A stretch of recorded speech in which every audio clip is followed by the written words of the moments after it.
Hello दोस्तों, नमस्कार। मैं अमितोष पंडित आप सभी का स्वागत करता हूं और आप देख रहे हैं एपी न्यूज। चलिए देखते हैं आज की टॉप 10 न्यूज। अगर आपको ये न्यूज पसंद आता है तो आप ज्यादा से ज्यादा लाइक, शेयर एंड सब्सक्राइब कीजिए, जिससे यूट्यूब ये वीडियो को ज्यादा से ज्यादा लोगों को रिकमेंड करेगी। भिवंडी मनपा चुनाव को लेकर कांग्रेस ने पत्रकार परिषद में भिवंडी वेस्ट के उम्मीदवारों की बैठक कर चुनावी रणनीति और मुद्दों पर दिशा निर्देश दिए और दावा किया कि वेस्ट की जिन सीटों पर टिकट दिए गए हैं वहां जीत तय है। वहीं टिकट बंटवारे को लेकर उठी नाराजगी सफाई देते हुए कहा गया कि हर वार्ड में बड़ी संख्या में आवेदन आए थे, लेकिन सीमित टिकट होने के कारण सभी को मौका नहीं मिल सका। ईस्ट में बी फॉर्म को लेकर भ्रम की बात स्वीकार की गई। धार्मिक भेदभाव के आरोपों को बेबुनियाद बताया गया और कहा गया कि प्रचार वार्ड वाइज शुरू हो चुका है तथा ईस्ट वेस्ट मिलाकर करीब 57 कांग्रेस उम्मीदवार पूरी ताकत के साथ चुनाव मैदान में है।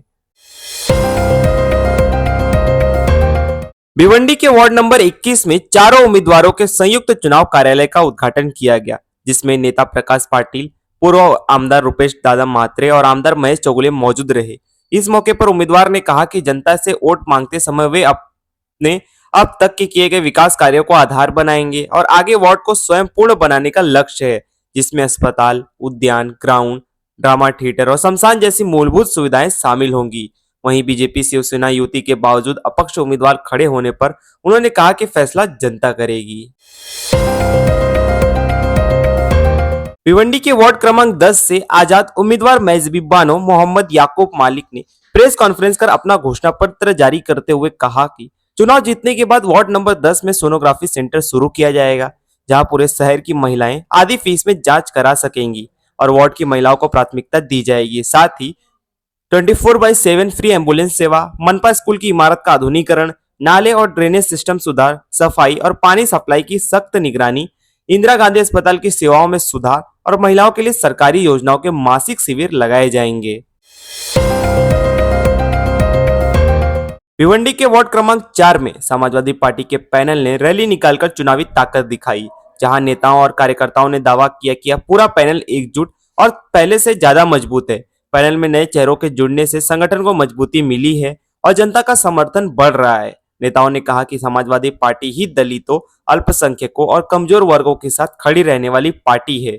वहीं युवाओं के लिए शिक्षा, रोजगार और विकास को चुनावी एजेंडा बताया गया और मतदाताओं से अपील की गई कि आगामी 15 तारीख को साइकिल निशान पर वोट देकर समाजवादी पार्टी के पूरे पैनल को भारी बहुमत से विजयी बनाएं।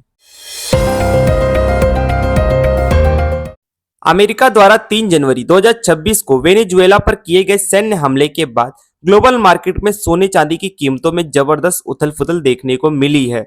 अंतर्राष्ट्रीय बाजार में सोना $400 प्रति आउंस के पार निकल चुका है, जबकि रुपए की कमजोरी के चलते भारतीय बाजार भी दबाव में है। आईबीजे के national secretary CS Surendra Mehta के मुताबिक मौजूदा हालात में बाजार पूरी तरह इवेंट बेस्ड हो चुका है, जहां किसी भी खबर से कीमतें तेजी से बदल सकती हैं।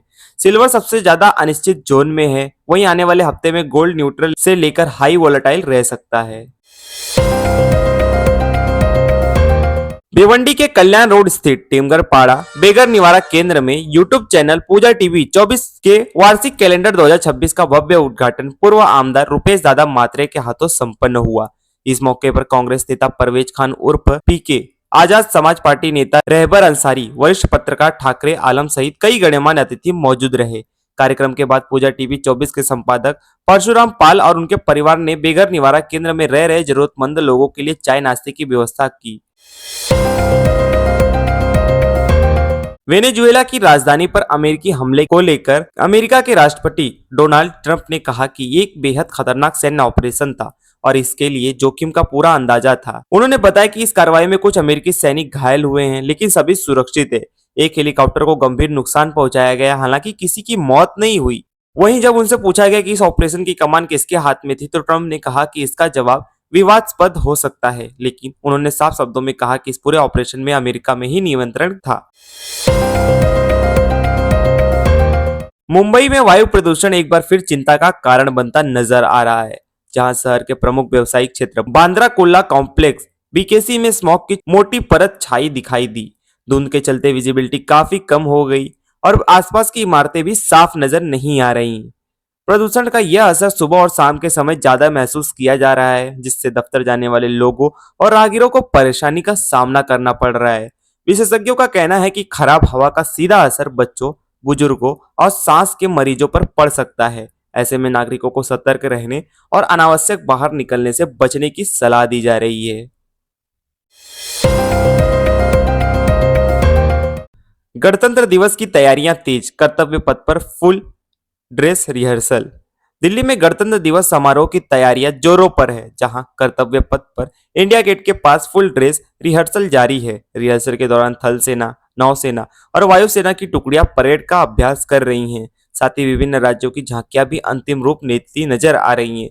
सुरक्षा के कड़े इंतजाम किए गए हैं और पूरे इलाके में ट्रैफिक पर विशेष निगरानी रखी जा रही है, ताकि 26 जनवरी को होने वाला राष्ट्रीय समारोह भव्य और ऐतिहासिक बन सके। आंध्र प्रदेश में स्थित भोगापुरम इंटरनेशनल एयरपोर्ट ने एक अहम उपलब्धि हासिल की है, जहां 4 जनवरी को पहली कमर्शियल वैलिडेशन फ्लाइट की सफल लैंडिंग हुई। सामने आए दृश्यों में रनवे और एयरपोर्ट इंफ्रास्ट्रक्चर पूरी तरह तैयार नजर आया। यह उड़ान एयरपोर्ट के संचालन की दिशा में एक बड़ा कदम माना जा रहा है और इसके शुरू होने से उत्तर आंध्र प्रदेश में हवाई कनेक्टिविटी, व्यापार और पर्यटन को नई रफ्तार मिलने की उम्मीद जताई जा रही है।